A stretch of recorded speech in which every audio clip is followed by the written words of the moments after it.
Assalamualaikum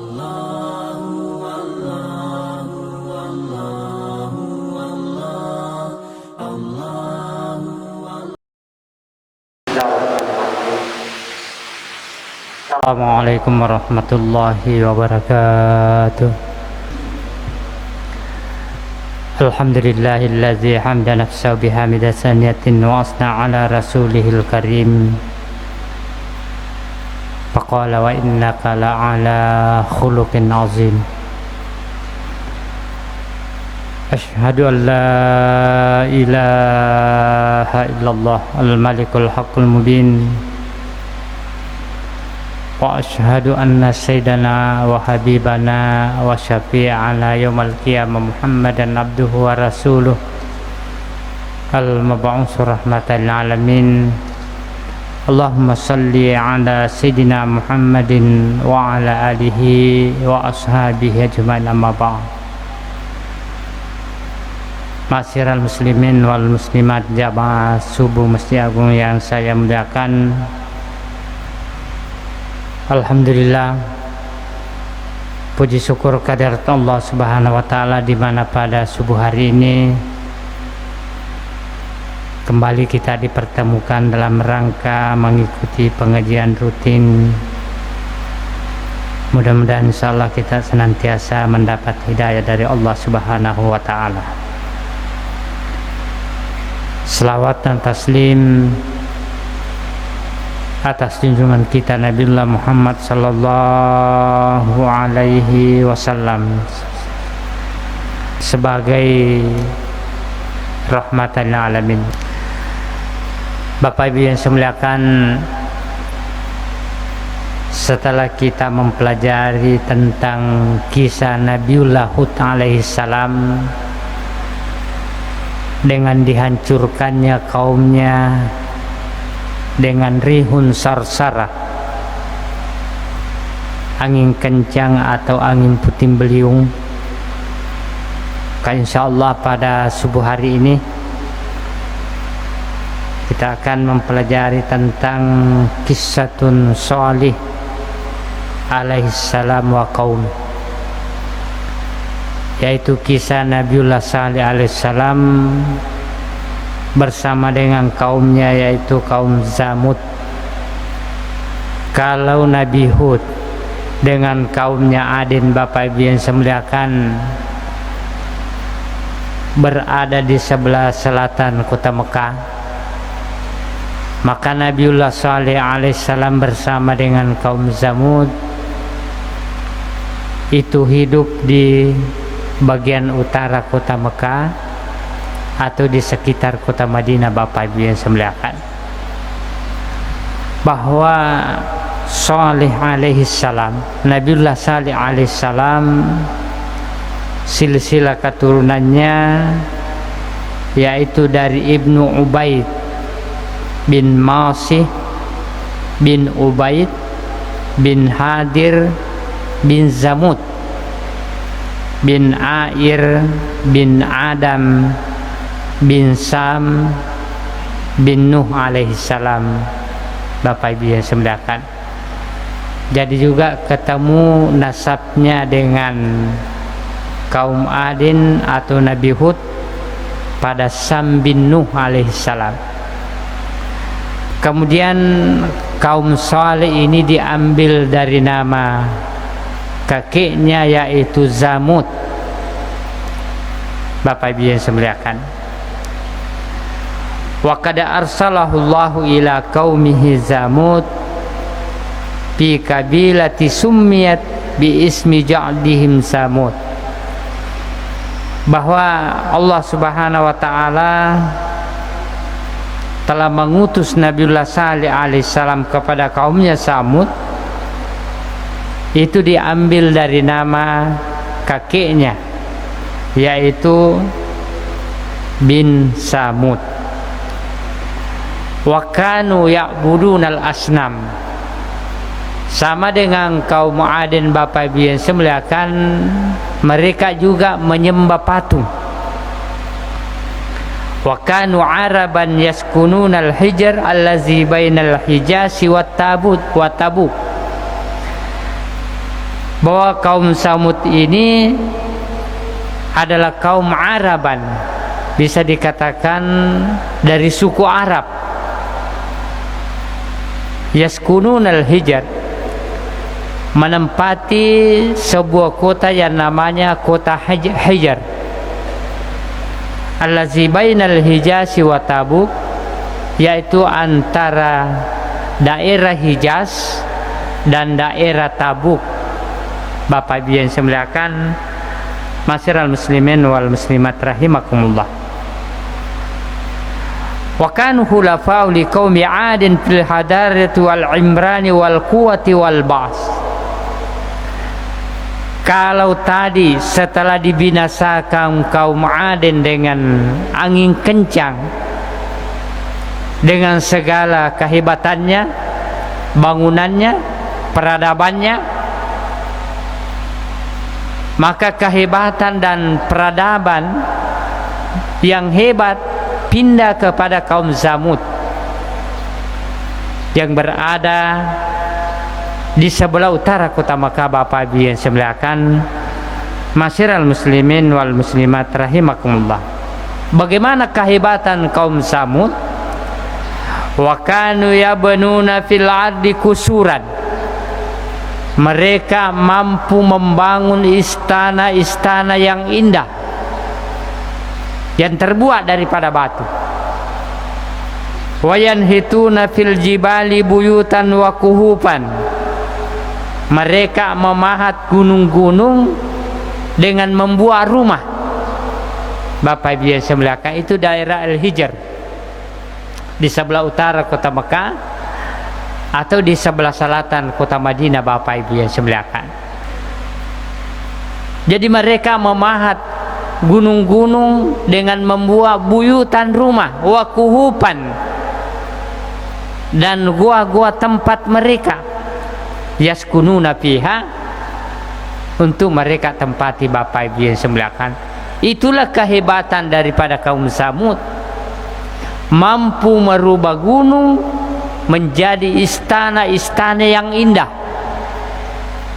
dengan kehebatan memahat gunung-gunung. Bapak Ibu yang saya muliakan, masyiral muslimin wal muslimat rahimakumullah. Walamma ja'ahum Shalih alaihi salam wa du'ahum ila ibadatillah. Setelah Nabiullah Saleh diutus oleh Allah Subhanahu wa taala dan mengajak mereka ila ibadatillahi wahdahu wa taraka ibadatil asnam wal andad, agar mereka kembali menyembah kepada Allah Subhanahu wa taala yang Maha Esa dan jangan mempersekutukan Allah Subhanahu wa taala. Sebagaimana dalam surah Hud ayat 61, Allah Subhanahu wa taala berfirman, ya qaumi ibudullaha ma lakum min ilahin ghairuh. Allah mengabadikan ucapan Nabiullah Shalih alaihissalam ketika menasihati kaumnya, kaum Samud. Wahai kaumku, ibudullaha, sembahlah Allah, ma lakum min ilahin ghairuh, tidak ada Tuhan selain Allah. Huwa ansha'akum minal ardi wasta'marakum fiha, dialah yang menciptakan kamu dari tanah bumi yang kamu tempati. Wasta'marakum fiha, dan kamu menjadikannya dengan memakmurkan bumi yang kamu tempati. Lalu Nabi Shalih alaihissalam memberikan nasihat, fastaghfiruhu summa tubu ilaih, beristighfar dan taubatlah kepada Allah Subhanahu wa taala atas perbuatan yang kamu lakukan dengan mempersekutukan Allah Subhanahu wa taala. Apa kata mereka? Sama dengan kaum Adin. Bapak Ibu yang saya muliakan, justru mereka setelah dinasihati membangkang. Ini pelajaran bagi kita Bapak Ibu yang saya muliakan, bahwa kebenaran dan kejahatan itu selalu sejalan. Tapi ingat, sepanjang perjalanan dunia ini, kejahatan dengan kebenaran berjalan seiring, tapi kebenaranlah yang akan menang pada akhirnya, Bapak Ibu yang semuliakan. Apa kata mereka? Qalu ya Salih kad kunta fina marjuan qabla hadza. Wahai Saleh, kami selama ini mengharapkan kau membimbing kami, tapi kenapa justru kamu lari dari penyembahan kami, menyembah patung-patung? Coba bayangkan Bapak Ibu yang semuliakan. Lalu kaumnya mengatakan, atanhauna an na'budu ma ya'budu aba'ana. Ini yang bahaya Bapak Ibu yang semuliakan. Tradisi yang mengakar, yang mempersekutukan kepada Allah Subhanahu wa taala, biasanya itu susah ditinggalkan oleh orang-orang yang senantiasa melakukan. Sama dengan kaum Samud, ketika dinasihati, ibudullah, sembahlah hanya kepada Allah. Lalu kaumnya mengatakan, atanhana an na'budu ma ya'budu aba'ana. Apakah kamu Saleh melarang kami menyembah apa yang telah disembah oleh nenek moyang kita? Ini yang bahaya Bapak Ibu yang semuliakan. Ketika tradisi itu lari kepada kemusyrikan, maka biasanya masyarakat susah meninggalkan Bapak Ibu yang semuliakan. Wa innana la fi syakkim mimma tad'una ilaihi murib. Kaumnya mengatakan, sesungguhnya kami ini, apa yang kau ajak kami untuk agamamu itu, justru kami meragukan. Jadi kaum Samud, Bapak Ibu yang saya muliakan, meragukan ajakannya Nabiullah Saleh, ibudullah, untuk menyembah kepada Allah Subhanahu wa taala. Lalu dia katakan, Nabi Saleh mengatakan, qala ya qaumi ara'aitum in kuntu ala bayyinatin min rabbi wa atani minhu rahmah. Di dalam surah Hud ayat 63 terjadi dialog antara Nabi Saleh dengan kaum Samud. Setelah mereka mengatakan, kami ragu terhadap ajakanmu untuk mengikuti agamamu. Lalu Nabi Saleh mengatakan, bagaimana pendapatmu, bagaimana pandanganmu? Qala ya qaumi ara'aitum, bagaimana pendapatmu sekiranya in kuntu ala bayyinatin, sekiranya aku telah diberikan oleh Allah mukjizat, tanda bukti kerasulan saya, wa atani minhu rahmah, lalu mengangkat aku sebagai rasul dengan memberi rahmat. Faman yansuruni minallah in asaituhu. Kata Nabi Saleh, tidak ada yang bisa menolong saya ketika Allah mengazab saya. Begitu juga Bapak Ibu yang saya muliakan, ketika Allah menghendaki suatu kaum dengan azabnya, tidak ada yang bisa menolak azab Allah Subhanahu wa taala. Bapak Ibu yang saya muliakan, kata Nabi Saleh, fama tazidunani ghaira takhsir, tidak ada yang menambah kepada saya kalau saya mengikuti kamu kecuali hanya kerugian. Bapak Ibu yang saya muliakan, menurut pandangan Nabiullah Saleh alaihissalam. Tapi apa kata mereka kepada Nabi Saleh? Dalam surah Asy-Syu'ara ayat 153, kata kaum Samud, innama anta minal musahharin, sesungguhnya kamu, kami lihat itu adalah termasuk orang-orang yang kena sihir. Jadi kaum Samud, Bapak Ibu yang saya muliakan, menganggap Nabi Saleh itu kena sihir. Dalam arti orang yang kena sihir itu tidak bisa mengetahui makna apa yang dia ucapkan. bahwa apa yang kau sampaikan kepada kami itu hanya kamu mengada-ada, karena kami lihat salah seorang yang terkena sihir. Bapak Ibu yang saya muliakan sini. Lalu dengan sombongnya kaum Samud mengatakan dalam surah Asy-Syu'ara ayat 154, fa'ti bi ayatin in kunta minas shadiqin. Coba datangkan bukti kepada kami, coba datangkan mukjizat kepada kami. In kunta minas shadiqin, kalau kau menganggap dirimu benar, kamu menganggap dirimu nabi dan rasul.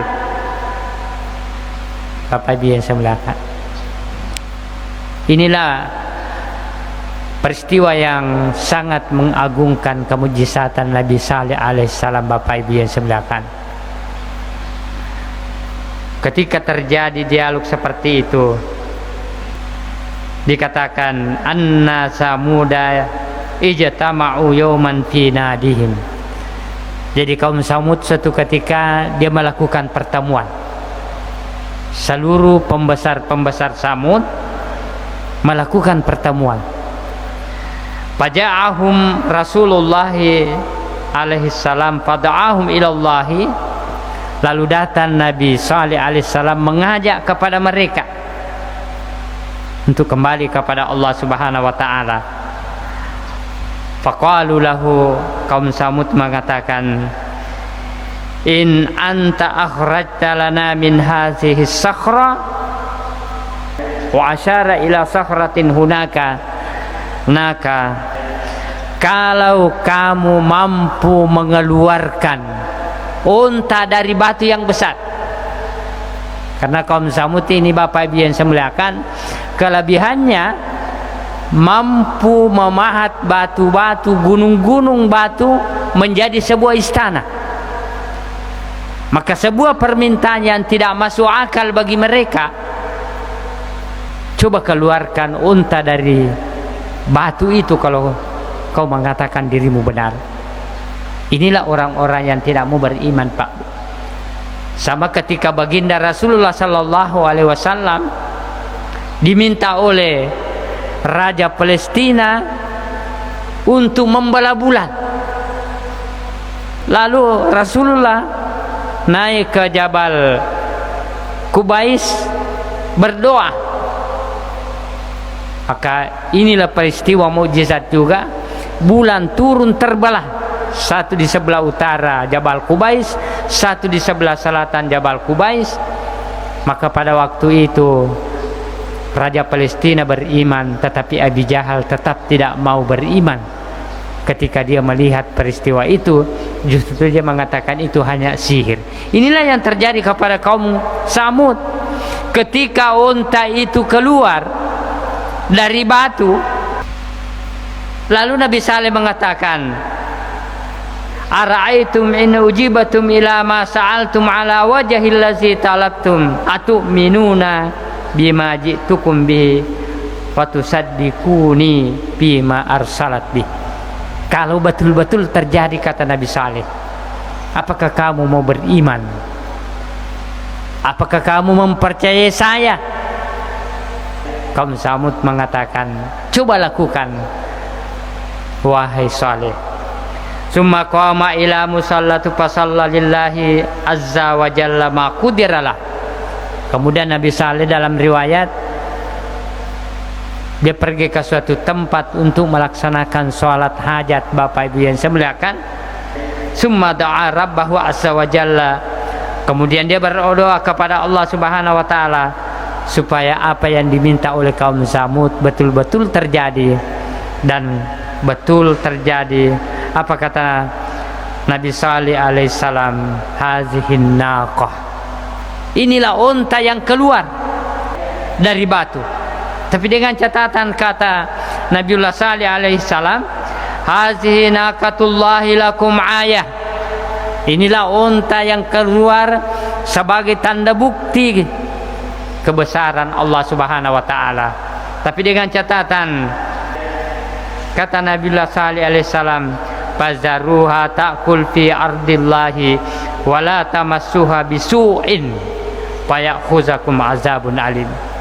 Unta yang keluar ini biarkan dia makan rerumputan di alam, tidak boleh kamu sentuh. Jadi ada pensyaratan Nabi Saleh, unta yang keluar ini biarkan makan, tidak boleh kamu sentuh, tidak boleh kamu tangkap. Tetapi apa yang terjadi Bapak Ibu yang saya muliakan? Fa'akaruhan naqah, jangankan disentuh, justru dia ambil unta itu lalu dia potong sebagai ejekan kepada Nabiullah Saleh alaihissalam. Bapak Ibu yang saya muliakan, kata Nabi Saleh, fa'akarun naqa wa atau an amri rabbihim, karena kamu memotong unta itu dan membangkang atas perintah Allah. Kata Nabi Saleh, tunggulah 3 hari setelah kejadian ini akan ada azab yang akan turun. Makanya Bapak Ibu yang saya muliakan, ketika Nabi Saleh sudah mengatakan tunggu 3 hari setelah kamu potong unta ini, akan terjadi suatu azab yang sangat besar. Maka satu ejekan yang terjadi kepada Nabi Saleh di hari Kamis, hari pertama setelah Nabi Saleh mengatakan akan terjadi sebuah azab yang sangat dahsyat, di hari Kamis telah berlalu, masuk di hari Jumat, mereka mengatakan, ya Saleh, mana azab yang kau janjikan? Coba bayangkan Bapak Ibu yang saya muliakan, diberi nasihat justru mengejek. Mana azab yang kau janjikan ya Saleh, datangkan. Masuk di hari Jumat hari kedua, lewat di hari Jumat hari kedua, dia mengatakan, ya Saleh, mana itu azab? Masuk di hari ketiga Bapak Ibu yang saya muliakan, hari Sabtu menjelang sore, dia lagi mengatakan, ya Saleh, mana itu azab yang kau janjikan? Maka Bapak Ibu yang saya muliakan, apa yang terjadi ketika hari Ahad menjelang fajar di pagi hari, terdengar gemuruh dari langit bersamaan dengan goncangan bumi di daerah Zamud Al-Hijr. Bapak Ibu yang saya muliakan, apa yang terjadi? Seluruh penduduk Zamud dengan seketika di pagi hari itu binasa, kecuali satu nenek-nenek yang sangat membenci Samud. Dia menertawakan Samud, Samud, saya masih hidup. Tapi satu ketika bangkit dari tempatnya, datang seseorang yang memberikan air minum. Ini si nenek yang tua yang sangat benci kepada Nabi Saleh. Setelah meminum air itu, dia juga binasa. Bapak Ibu yang saya muliakan, makanya peristiwa ini kembali diperingatkan oleh baginda Rasulullah ketika terjadi perang Tabuk. Bapak Ibu yang saya muliakan, ketika pasukan Muslim akan berhadapan dengan pasukan Romawi yang di daerah Tabuk, Rasulullah dengan sahabatnya melalui daerah Al-Hijr. Apa yang terjadi? Banyak sahabat-sahabat yang mau minum daerah Al-Hijr.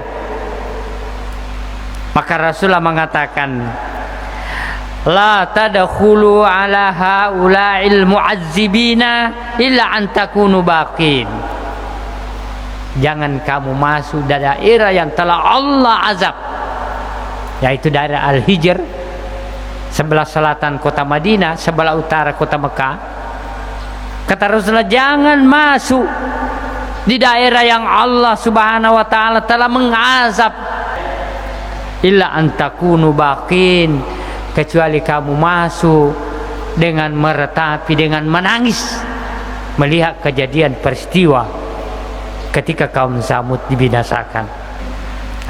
Fa in lam takunu bakina fala tadkhulu alaihim. Kata Rasulullah, kalau kau tidak menangis karena mengingat peristiwa yang terjadi di daerah ini, maka jangan kamu masuk. An yusibakum ala ma asabahum. Saya khawatir, kata Rasulullah, ketika kamu masuk ke dalamnya lalu meminum airnya, kamu juga akan dibinasakan oleh Allah Subhanahu wa taala. Coba bayangkan Pak, sampai sekarang airnya Rasulullah melarang untuk meminum di sekitar Al-Hijr, daerah Zamud yang telah Allah binasakan dengan gempa bumi. Bapak Ibu yang semuakan, masyiral muslimin wal muslimat rahimakumullah. Oleh sebab itu, 3 contoh yang telah diberikan oleh Allah kepada kita Pak Bu. Ada yang binasakan dengan air, kaum Nuh alaihissalam. Ada yang dibinasakan dengan angin topan, puting beliung, kaum Adin yang telah membangkang. Dan yang ketiga, ada yang dibinasakan dengan gempa bumi, zilzal, yaitu kaum Zamud. Seluruh bangunan-bangunan yang indah hancur bersamaan dengan binasanya penduduk yang ada di kota Zamud atau Al-Hijr. Bapak Ibu yang saya muliakan, masyiral muslimin wal muslimat rahimakumullah. Kenapa? Karena mereka semua lari daripada penghambaan kepada Allah Subhanahu wa taala. Oleh sebab itu, akar daripada ajaran yang dibawa oleh baginda Rasulullah, mulai daripada Nabiullah Adam, tidak ada lain selain ayya'budallah. Kita senantiasa menyembah kepada Allah Subhanahu wa taala agar kita terpelihara dari ancaman-ancaman atau siksaan-siksaan yang seketika saja bisa didatangkan oleh Allah Subhanahu wa taala. Bapak Ibu yang saya muliakan, sekira inilah kajian singkat kita pada subuh hari ini. Sebelum kita mengakhiri kajian kita ini, pelajaran kita pada subuh hari ini, mungkin ada yang ingin bertanya untuk memperdalam apa yang kita pelajari pada subuh hari ini. Terima kasih untuk sementara. Assalamualaikum warahmatullahi wabarakatuh. Terima kasih. Assalamualaikum warahmatullahi wabarakatuh Pak Ustaz. Waalaikumsalam. Berkaitan dengan azab dari kaum Samud tadi, ini beberapa tahun ke belakang kita melihat ada beberapa kejadian. Yang kemarin yang di Palu dan sebagainya, bagaimana kita sebagai muslim memandang itu? Apakah itu azab ataukah cobaan dan atau seperti apa? Karena kalau kita lihat kisah sejarah dari kaum Samud tadi, ternyata itu adalah azab. Apakah ada korelasinya atau hubungannya dengan kejadian-kejadian yang sekarang terjadi akhir-akhir ini Pak Ustaz? Barangkali itu saja. Terima kasih. Bismillahirrahmanirrahim. Dalam kaitannya dengan bencana alam, Bapak Ibu yang saya muliakan, kita masih ingat dalam ingatan kita tahun 2004 terjadi tsunami di Aceh. Itu menelan ratusan korban, ya, ratusan ribu korban. Kemudian terjadi tsunami yang dahsyat juga yang terjadi di Sulawesi Tengah, yang biasa kita katakan likuifaksi. Ternyata Bapak Ibu yang saya muliakan, baik bencana tsunami itu pernah terjadi pada zaman Nabiullah Nuh alaihissalam. Kita tahu semua. Kejadian likuifaksi juga pernah terjadi pada zaman Nabi Lut. Likuifaksi itu Pak, di dalam Al-Quran dikatakan faja'alaha asfalaha a'la. Jadi itu tanah diangkat oleh Allah ke atas lalu dihempaskan. Itu namanya likuifaksi. Dan ini terjadi pada zaman Nabi Lut alaihissalam. Bagaimana kaitannya dengan ayat wa makana Allah yu'azzibahum wa anta fihim wa makana Allah mu'azzibahum wa hum yastaghfirun. Muhammad, Allah tidak akan mengazab manusia sepanjang kamu masih ada, dan Allah tidak mengazab mereka sepanjang selalu istighfar. Bagaimana orang-orang beriman kedudukannya ketika berada di tsunami Aceh, ketika berada di peristiwa likuifaksi di Sulawesi Tengah, Bapak Ibu yang saya muliakan. Inilah yang dikatakan para ulama bahwa ketika orang-orang beriman ditimpa musibah, maka musibah itu adalah cobaan. Maka dalam surah Al-Ankabut ayat 2 Allah Subhanahu wa taala berfirman, ahasiban nasu an yaqulu amanna wa hum la yuftanun. Apakah manusia mengira setelah dia menyatakan dirinya beriman lalu kami tidak uji? Maka ketika orang-orang beriman berada di tempat musibah seperti itu, maka itu dikatakan ujian, Bapak Ibu yang saya muliakan.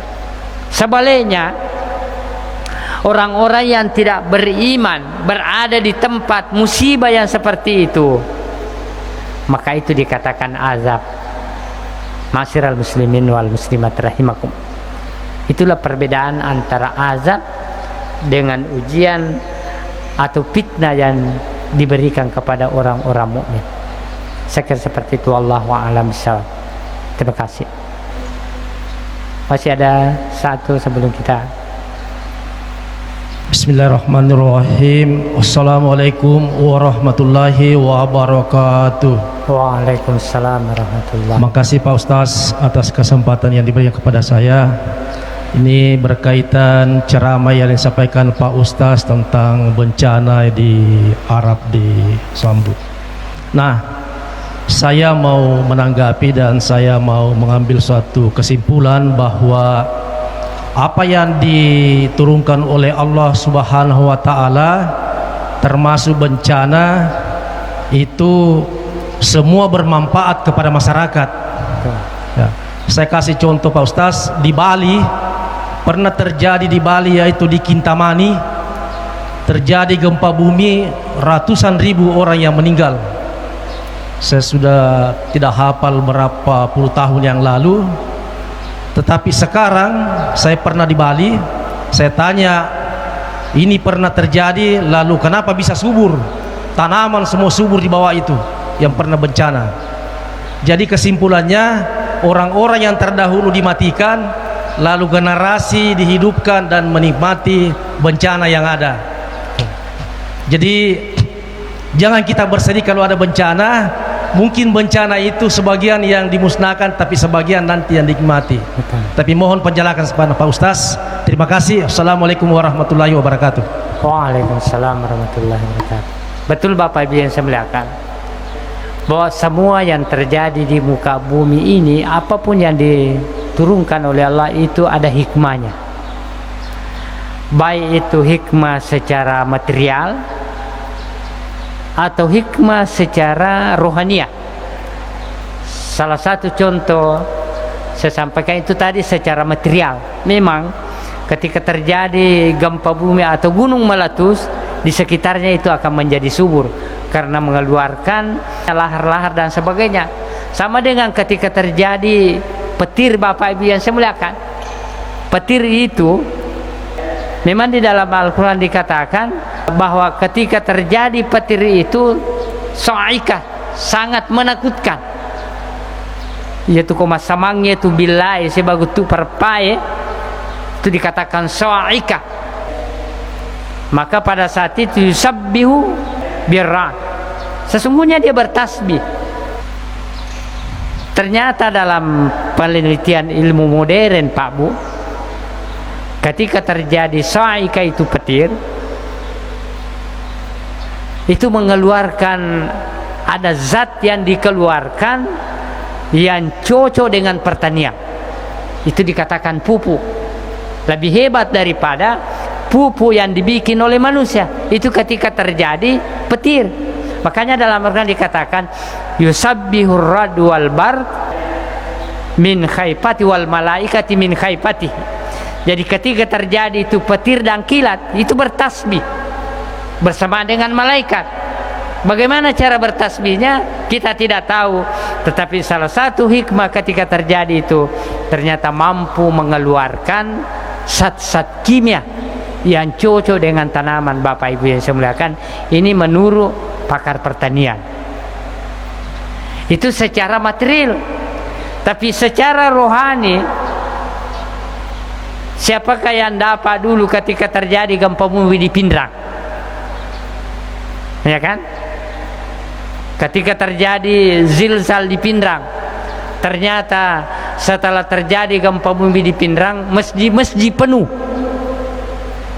Karena harapannya ingin selamat.